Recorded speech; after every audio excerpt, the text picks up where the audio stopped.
نحمدہ ونصلی ونسلم علی رسولہ الکریم اما بعد فاعوذ باللہ من الشیطان الرجیم بسم اللہ الرحمن الرحیم۔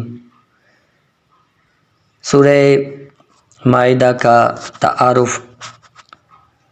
سورہ مائدہ کا مقام نزول، سورہ مائدہ مدینہ منورہ میں نازل ہوئی ہے، البتہ یہ آیت الیوم اکملت لکم دینکم حجۃ الوداع کے موقع پر عرفہ کے دن مکہ مکرمہ میں نازل ہوئی اور سرکار دو عالم صلی اللہ تعالیٰ علیہ وآلہ وسلم نے خطبہ میں اس آیت کی تلاوت فرمائی۔ سورہ مائدہ کے رکوع اور آیات کی تعداد۔ سورہ مائدہ میں 16 رکوع اور 120 آیتیں ہیں۔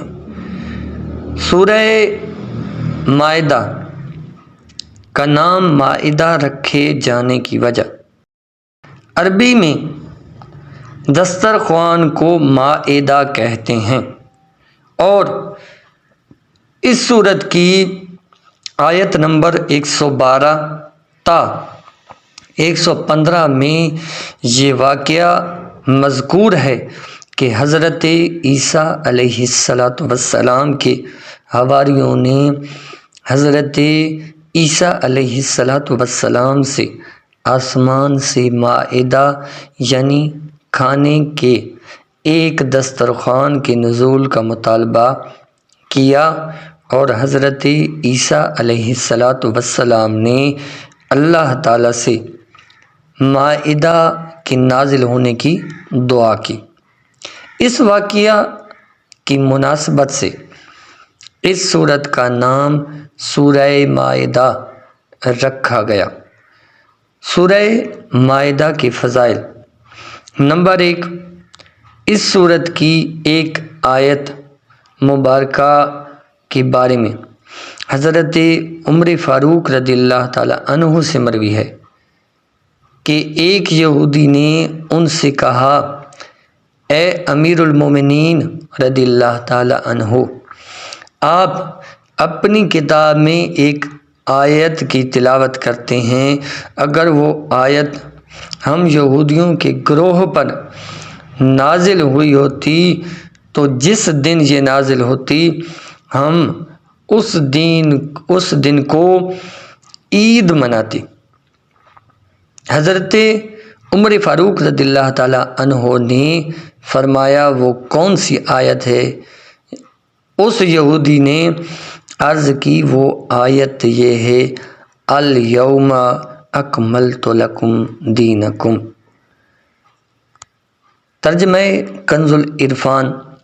آج میں نے تمہارے لیے تمہارا دین مکمل کر دیا، اور میں نے تم پر اپنی نعمت پوری کر دی اور تمہارے لیے اسلام کو دین پسند کیا۔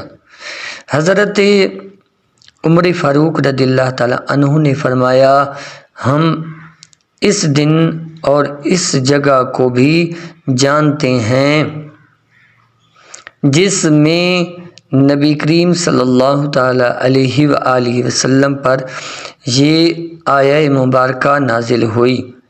جب یہ آیہ مبارکہ نازل ہوئی اس وقت حضور پر نور صلی اللہ تعالیٰ علیہ وآلہ وسلم جمعہ کے دن عرفات کے میدان میں مقیم تھے، اور جمعہ و عرفہ دونوں مسلمانوں کی عید کے دن ہیں۔ نمبر 2، حضرت عبداللہ بن عمر رضی اللہ تعالیٰ عنہما فرماتے ہیں، جب نبی کریم صلی اللہ تعالیٰ علیہ وآلہ وسلم پر سورہ مائدہ نازل ہوئی اور اس وقت آپ صلی اللہ تعالیٰ علیہ وآلہ وسلم اپنی سواری پر سوار تھے، تو سواری میں آپ صلی اللہ تعالیٰ علیہ وآلہ وسلم کا بوجھ اٹھانے کی طاقت نہ رہی، اس لیے آپ صلی اللہ تعالیٰ علیہ وآلہ وسلم سواری سے نیچے تشریف لے آئے۔ نمبر 3، حضرت مجاہد رضی اللہ تعالی عنہ سے مروی ہے، نبی کریم صلی اللہ تعالی علیہ وآلہ وسلم نے ارشاد فرمایا، تم اپنے مردوں کو سورہ مائدہ اور عورتوں کو سورہ نور سکھاؤ۔ علامہ عبدالرؤف مناوی رحمۃ اللہ تعالی علیہ فرماتے ہیں، سورہ مائدہ میں چونکہ مردوں کے لیے بہت ڈانٹ ڈپٹ ہے، اس لیے انہیں سورہ مائدہ سکھانے کا حکم دیا گیا، اور سورہ نور میں عورتوں کے لیے بہت ڈانٹ ڈپٹ ہے کہ اس میں واقعہ افق اور زینت کے مقام ظاہر کرنے کی حرمت وغیرہ ان چیزوں کا بیان ہے جو عورتوں سے متعلق ہیں، اس لیے انہیں سورہ نور سکھانے کا حکم دیا گیا۔ فیض القدیر۔ سورہ مائدہ کے مضامین کی جانب۔ سورہ مائدہ کے مضامین اس سورت کا یعنی سورہ مائدہ کا مرکزی مضمون یہ ہے کہ اس میں یہودیوں اور عیسائیوں کے باطل عقائد و نظریات کا ذکر کر کے ان کا رد کیا گیا ہے، اس لیے اور اس کے علاوہ بھی اس صورت میں یہ مضامین بیان کیے گئے ہیں۔ نمبر 1، پہلا مضمون سورہ مائدہ کا مسلمانوں کو تمام جائز معاہدے پورا کرنے کا حکم دیا گیا اور ان جانوروں کے بارے میں بتایا گیا جو مسلمانوں پر حرام ہیں اور جو مسلمانوں کے لیے حلال ہیں۔ نمبر 2، وضو، غسل اور تیمم کے احکام سورہ مائدہ میں بیان کیے گئے اور انصاف کے ساتھ گواہی دینے اور ناانصافی کرنے سے بچنے کا حکم دیا گیا۔ نمبر 3، بنی اسرائیل سے عہد لینے، ان کے عہد کی خلاف ورزی کرنے اور اس کے انجام کو بیان کیا گیا۔ نمبر 4، بنی اسرائیل کا جبارین سے جہاد نہ کرنے کا واقعہ بیان کیا گیا ہے۔ نمبر 5، چوری کرنے اور ڈاکہ ڈالنے کی سزا کا بیان، شراب اور جوئے کی حرمت کا بیان، قسم کے کفارے کا بیان، احرام کی حالت میں شکار کے احکام، قرآن کے احکام پر عمل کو ترک کرنے کی وعید، یہودیوں، عیسائیوں، منافقوں اور مشرکوں سے ہونے والی بحث کا بیان ہے۔ نمبر 6، مسلمانوں کو اپنی اصلاح کرنے کا حکم دیا گیا اور اصلاح کا طریقہ بیان کیا گیا ہے۔ یہ بھی فرمایا گیا کہ نیکی اور پرہیزگاری کے کاموں پر ایک دوسرے کی مدد کی جائے اور گناہ و سرکشی کے کاموں پر ایک دوسرے کے ساتھ تعاون حرام ہے، کفار کے ساتھ دوستی کرنا حرام ہے۔ نیز گواہی کے متعلق فرمایا گیا کہ گواہی دینے والا عادل ہو اور انصاف کے ساتھ فیصلہ کیا جائے اور مسلمانوں کے درمیان مساوات قائم کی جائے۔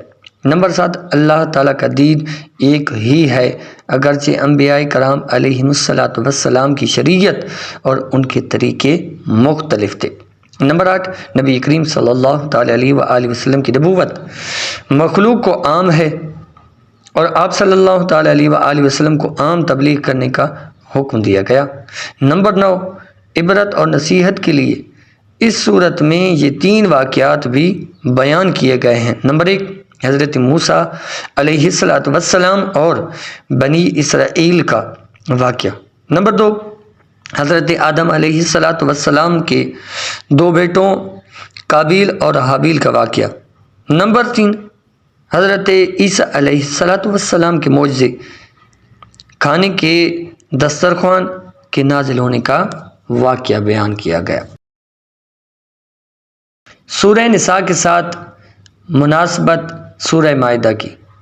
سورہ مائدہ کی اپنے سے ماقبل سورہ نساء کے ساتھ مناسبت یہ ہے کہ سورہ نساء میں مختلف صریح اور ضمنی معاہدے بیان کیے گئے تھے، جیسے نکاح اور مہر کے معاہدے، وصیت، امانت، وکالت، عاریت، اجارہ وغیرہ کے معاہدے، اور سورہ مائدہ میں ان معاہدوں کو پورا کرنے کا حکم دیا گیا۔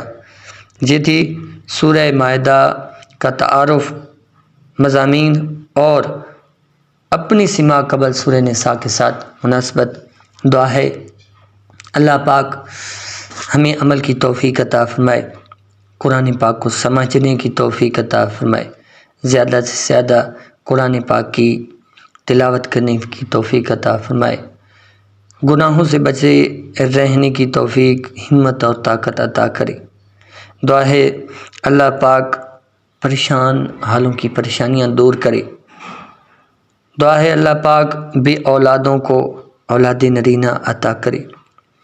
دعا ہے اللہ پاک میرے ملک کے پاکستان کی خیر فرمائے اور میرے ملک پاکستان کو دن دگنی رات چوگنی ترقیاں عطا فرمائے۔ اپنا خیال رکھیے گا۔ اللہ حافظ۔ السلام علیکم ورحمۃ اللہ۔